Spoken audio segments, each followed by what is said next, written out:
Ever since Generation 1, Game Freak has made enhanced third versions of the mainline Pokemon games to coincide with the original two versions.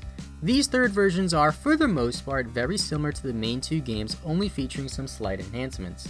This trend continued on through Generation 4 as you'd expect it to, and once Generation 5's Pokemon Black and Pokemon White versions came out from the Nintendo DS, it was only natural to assume that those games will also receive a third version, just like all of the games in the previous generations. For better or for worse, Generation 5 broke this tradition, and it was the first time in a long time that Game Freak really changed the Pokemon release formula. Now before we get too far into this, I am your host PaPaSea, and in this video, we'll be talking about Pokemon Black 2 and Pokemon White 2, which are some of the most polarizing and unexpected Pokemon games to date. If you guys enjoy these type of videos and want to support the channel, make sure you guys leave a like as it helps the channel a ton, and subscribe with notifications turned on so you don't miss a future upload.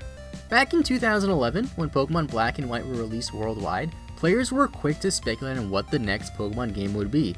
This was the first time we had two separate generations debut on the same consoles since Generations 1 and 2 on the Game Boy, and with the 3DS coming out in the same year as the release of Black and White, a lot of players were eager to see a Pokemon game on the 3DS. Unfortunately, we would have to wait until late 2013 to experience a 3DS Pokemon game, and before we made the jump to the 3DS, we needed another third Pokemon game in the Generation 5 lifespan, akin to Pokemon Emerald version or Pokemon Platinum version in previous generations. Since Kyurem was the third main legendary, so to say, similar to Rayquaza or Giratina in the past, it only made sense that the third Generation 5 games would focus on Kyurem, and given Kyurem had a grayish tone, the name Pokemon Gray stood out a lot and would have made a lot of sense for this third Pokemon game in the 5th generation. This is where us Pokemon fans were so dearly wrong, and Nintendo and Game Freak threw a curveball in releasing Pokemon Black 2 and Pokemon White 2 for the Nintendo DS in 2012. This was very confusing at the time, since in the past we had never seen anything like this.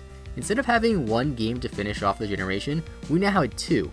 A lot of people thought that these games would be just like the third versions of games we had in past generations, except this time we had two different ones.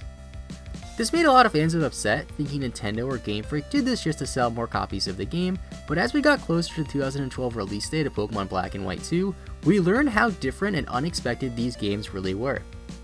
Unlike in the past where the third Pokemon games are pretty much the same as the original two, with access to a few more Pokemon and a few small features, Pokemon Black 2 and Pokemon White 2 were almost like a completely reimagined Unova region. The story featured a lot of the same gym leaders, towns, and same evil organization, Team Plasma.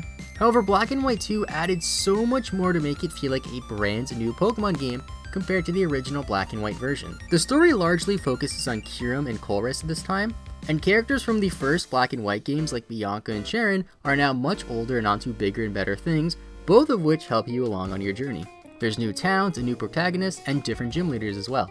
The original Black and White versions had this niche where it only featured brand new 5th generation Pokemon in order to recreate that feeling of playing through Pokemon Red and Pokemon Blue for the very first time.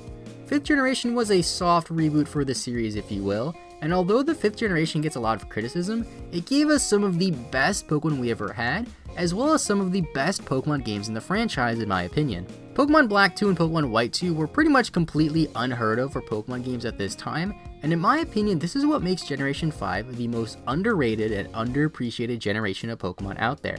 I feel like a lot of people really didn't give Black and White 2 a chance, let alone Generation 5 in general, which really is a shame. We didn't really expect or even ask for Pokemon Black 2 and Pokemon White 2, but Game Freak went above and beyond to make an amazing Pokemon game for us fans before saying goodbye to the Nintendo DS and moving on to the 3DS. And that's pretty much the story of how we got Pokemon Black 2 and Pokemon White 2. I didn't want to talk too much about the games itself, since we'll get more into that when I get to Generation 5 in my Why X Generation is the Best or Worst Generation series. Thank you guys so much for watching. Make sure you guys leave a like and subscribe if you enjoyed. Have a great rest of your day. I will see you guys next time, and bye bye.